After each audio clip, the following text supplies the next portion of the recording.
شعور لایا کتاب لایا وہ حشر تک کا نصاب لایا، شعور لایا کتاب لایا وہ حشر تک کا نصاب لایا، دیا بھی کامل نظام اس نے اور آپ ہی انقلاب لایا۔ وہ ہر زمانے کا راہبر ہے، وہ ہر زمانے کا راہبر ہے، میرا پیمبر عظیم تر ہے، میرا پیمبر عظیم تر ہے۔ ذی وقار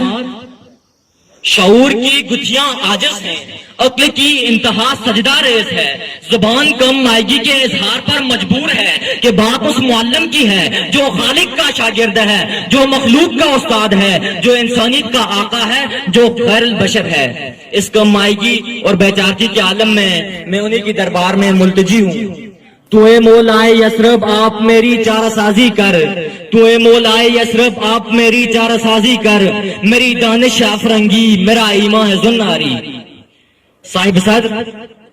میں اپنی زبان کی گرہ کھولوں تو کہاں سے کہ زندگیاں ختم ہوئی اور قلم ٹوٹ گئے، زندگیاں ختم ہوئی اور قلم ٹوٹ گئے، تیرے اوصاف کا ایک باب بھی لکھا نہ گیا، تیرے اوصاف کا ایک باب بھی لکھا نہ گیا۔ علی وقار جاہل عرب، اجڑ عرب، بدترین عرب، انسانیت کے دشمن عرب، ظالم و جابر عرب، گناہوں اور ضلالت میں لپت عرب کہ اچانک معلم انسانیت کے ظہور کا اعلان ہوتا ہے۔ وہ بجلی کا کڑکا تھا یا سوتے ہادی، وہ بجلی کا کڑکا تھا یا سوتے ہادی، عرب کی زمین جس نے ساری ہلا دی۔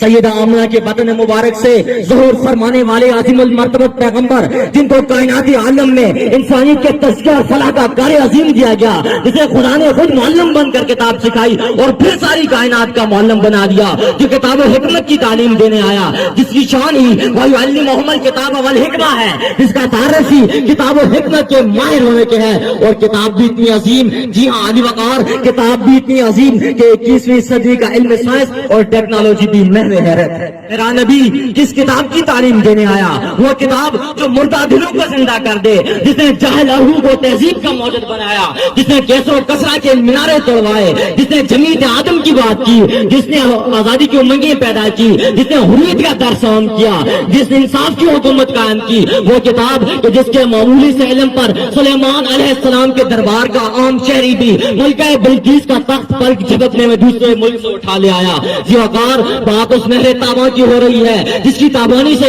کائنات خدا روشن ہے، جو مظہر نور الہی ہے، جس کی کروڑوں جہتیں ہیں، ہر ایک جہت کے لاتعداد پہلو ہیں، ہر پہلو میں لاکھیں کرنیں پھوٹتے ہیں، ہر کرن کے لاتعداد رنگ ہیں، اور ہر رنگ میں اتنی طاقت ہے کہ اگر ایک جھلک بن جائے تو نوریوں کے امام اپنے پر بچھا دیں، اور ایک جلوہ نمائی پر جہان طور بن جائے۔ ذی وقار خود محبوب ربانی کا ارشاد گرامی ہے، انما بعثت معلما، بے شک مجھے معلم بنا کر بھیجا گیا ہے۔ جی ہاں ذی وقار اتر کر ہرا سے سوئے قوم آیا، اتر کر ہرا سے سوئے قوم آیا، اور ایک نسخہ کیمیا ساتھ لایا۔ صاحب صدر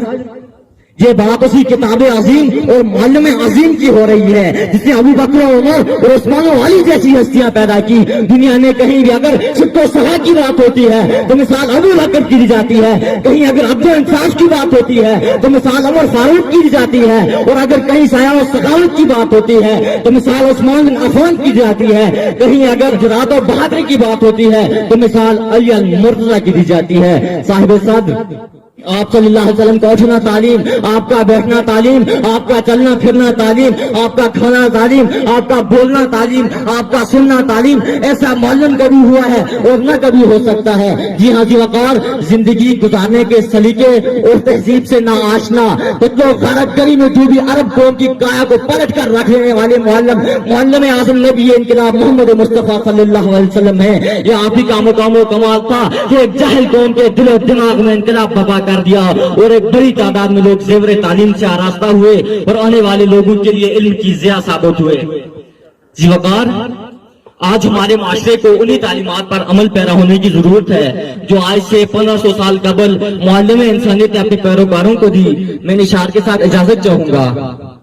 شایان نبی کیسے کوئی مدح سرا ہو، شایان نبی کیسے کوئی مدح سرا ہو، سرکار کی توصیف کا حق کیسے ادا ہو۔ امی کوئی ایسا جو معلم ہو جہاں کا، امی کوئی ایسا جو معلم ہو جہاں کا، بے زر کوئی ایسا جو شہ ہر دو سرا ہو۔ ہر دور کی تاریخ سے یہ پوچھ رہا ہوں، ہر دور کی تاریخ سے یہ پوچھ رہا ہوں، ہے تیرے یہاں کوئی جو آقا سے بڑا ہو۔ آپ کی سماعتوں کا شکریہ۔